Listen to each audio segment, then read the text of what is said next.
Hi, I'm Candi with Chico Massage School, And I'm Ryan with Evolve Longevity and Performance.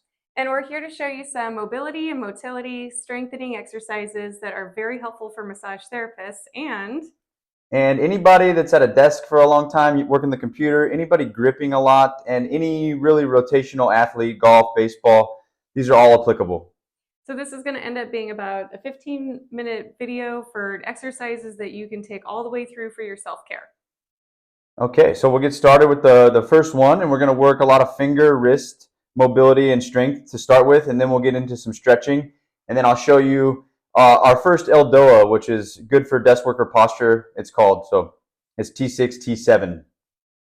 And so first, I'm going to have her set up on a table like this. You can do it on a counter, anywhere with a square edge where your wrist can hang off the side, okay?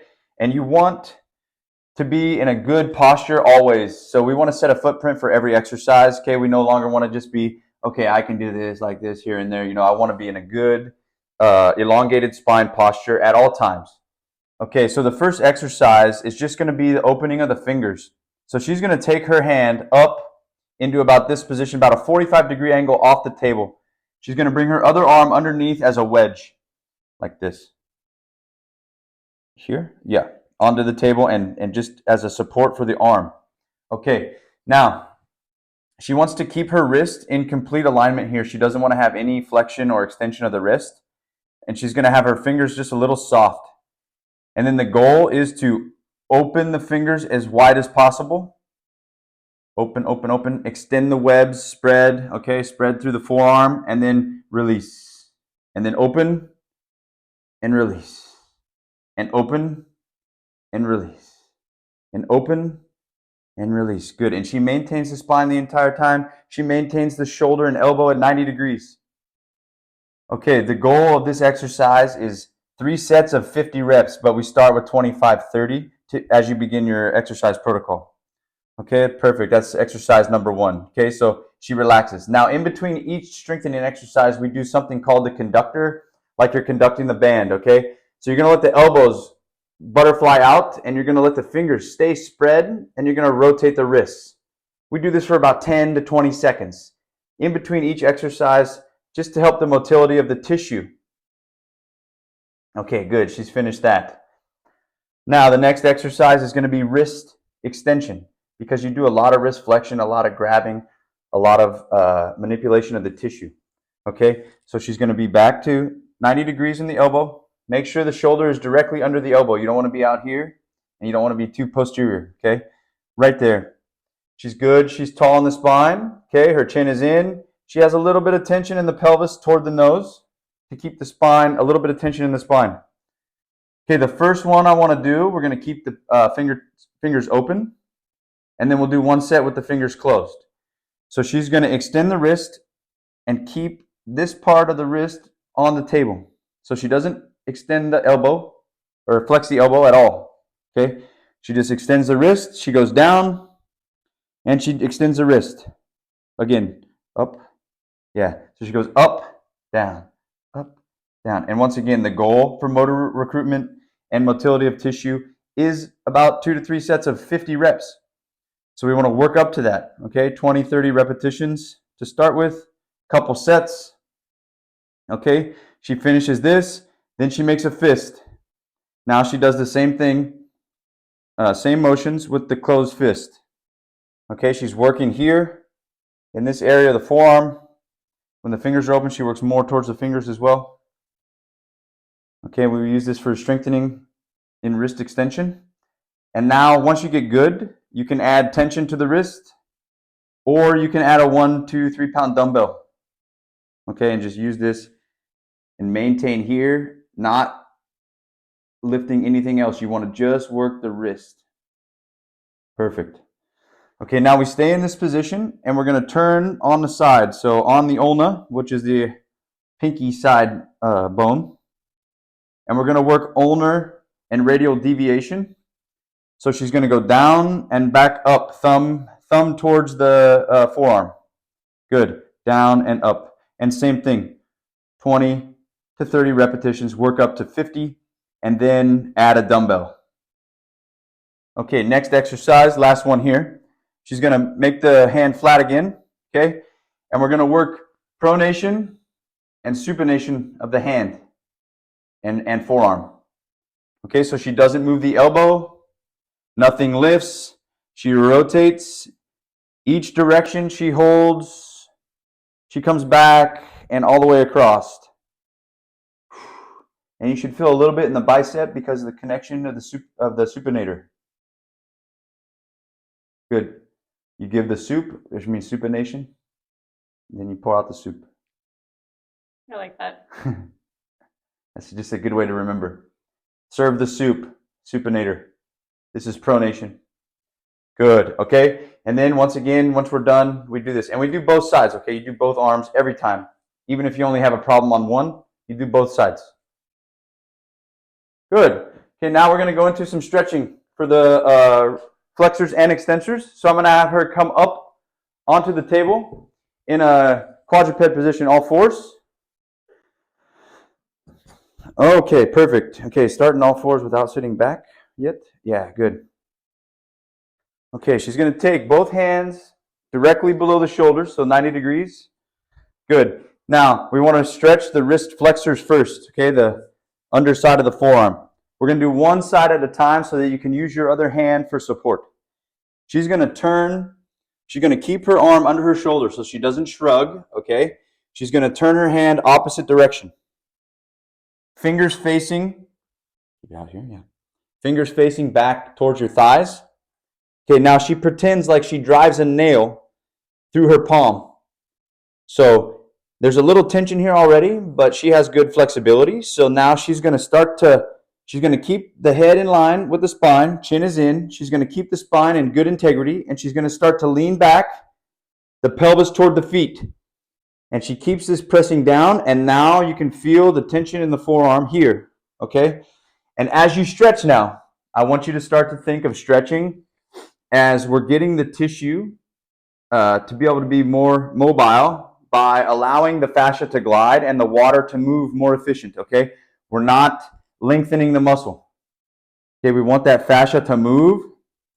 So she does this stretch, and we do 3 rounds of 30 seconds. Okay, I like to breathe in for 4, breathe out for 4. Then it's about 4 breaths, 4 total breaths. So I breathe in, 1, 2, 3, 4, and then I breathe out, 1, 2, 3, 4, you know? And that's about an 8-second cycle. So 4 of those is 32 seconds. And then when we come out of stretching, okay, when we come out nice and slow, return to where we came from, no rebound effect, let the elbow bend, okay? And then she comes off that hand, and she does the conductor in between each stretch. Good. And then she would go into the other side, okay? You can also do this standing, but make sure you're not slouched or anything like this. Okay, you put that hand down, you pretend like you drive that nail through the palm, and when you lean back now, the hand doesn't come up, okay? You keep that hand down right here, and you push. And then, once you get good at this, you can start to play with different angles of the hand to hit different fibers of the muscle, okay? So that's the first stretch. Okay, the second stretch, she's going to go, same position, but she's going to rotate her hand opposite where the top of the forearm is facing forward. Okay, she's going to spread the fingers again, keep the whole hand on the floor, palm down. She pushes like a nail through the palm again, right in the middle of the palm. Okay, now she begins to turn the elbow towards the elbow crease toward the front of the room. She puts tension in the forearm, and then she starts to lean back. You feel? Oh, yeah. Yeah. This one's not going back as far. Nope. This one's a lot of times a lot tighter on people. Okay, so she turns first, and then she starts to lean back. A lot of people want to bring the wrist up or bend the elbow. Okay, we don't want that. We want the tension. And the secondary point, here's our first fixed point. Our secondary fixed point is going to be the rotation of the elbow to really stretch this tissue here, okay? To mobilize the wrist and forearm. This is tight on almost everybody. Okay, this is great for carpal tunnel people too. So she leans. As soon as she feels the stretch, she starts to breathe. And then every exhale, she can go a little deeper. Then you get a little extra tissue movement. Now it's important on this one that when you come out, okay, say she's done her 4 breath cycles, she bends the elbow slowly and returns back out. That's why you don't do both hands at once, okay? You use the other hand as support. Good. And then to mobilize that, okay, we're going to do the same position. She's going to take her other hand and put her fist. You can put your fist right in that socket, right in the socket of the hand, yep. And now she just rotates the arm in and out, in and out, in and out. Good. And this is just an extra mobilizer after the stretch. You can hear your wrist popping. Yeah. Okay, so now she's good. That's good. You do about, another thing, 20, 30 repetitions on those ones. Conduct her one more time. Good. So those are some good ways to start. And now I'm going to show the first Eldoa, okay, which targets T6 and T7, which is, we call it the desk worker posture. It helps you regain the posture of your scapula. Okay, so we'll move the table. You want to do this on the floor. If you note, we're doing this on a massage table since we're focusing on massage therapists right now. Yep. Okay, so right here, good. Okay, now your goal of the Eldoa is not strengthening, you're not killing the joint, your goal is to open, okay? It's opening of the joints. These are challenging postures. Your goal is 60 seconds of work once we get into the posture, okay? And if you are only going to do 30, 45 seconds to start, that's okay. But we want to work up to 60 seconds. Okay, so for T6, T7, she's going to take a seated posture, legs crossed, crisscross applesauce. Okay, we want equal pressure on each sit bone, the bones on the bottom of your pelvis, on each butt cheek. Okay, so now we want elongation of the spine. So we want the spine to be nice and long. She's going to lean back to where her entire spine touches my leg. So if you need to use a wall to start with, that's okay. But when you get into the posture, you come off the wall just a little. And on this one specifically, because everybody likes to lean forward a little bit in this seated posture, you want to feel like you're leaning back. That would make sure that you're nice and tall in the entire spine. Okay, now she starts to push the sit bones into the floor to get a little extra expansion of the facets of the spine. Now to target T6, T7. Okay, her chin is in, her eyes are down. She's going to push through the crown of her head, just a little tension of her own, and she pushes through the sit bones. Now we have tension in the spine. She's going to bring the hands up above the head in a triangle position. And now we want to breathe diaphragmatically. So breathe into the belly, in through the nose, and then we're going to breathe out through the mouth to relax, keep the jaw relaxed, the TMJ. Good. Now she pushes her elbows back just a little bit. Now the goal of these is to maintain the spine. You don't want to lose integrity of the spine. So she leans back to me. She touches her whole body, her leg, or her back, her head. And now she's going to breathe in, and she's going to push up. Keep the palms together. Try to straighten the elbows as much as possible. She pushes up, up, up. Good. She pushes. She maintains. Now she breathes. She tries not to increase the rate of respiration or the force. Okay, she wants to breathe normal. Good. And she also does not want to extend the thoracic spine. She wants to pretend like she's pushing the back ribs down, a little tension down, and then she wants to lift the entire spine off the pelvis. Okay? And now we breathe. We got about 4 more breath cycles here. In through the nose, push, push, push, push, push. And you'll notice these postures are very challenging, especially first starting out. Okay, 2 more breaths. She breathes in. She breathes out. She maintains the spine. She lengthens, she lengthens, she lengthens. She breathes in. She breathes out. Okay, her last one. She breathes in. And she slowly releases out. No rebound effect on these. Good. And then I like to keep the spine tall for a second here and just do a couple of breaths diaphragmatically and return to normal. And then that would be a good start, 10 to 15 minute exercise protocol post-massage after your day's over.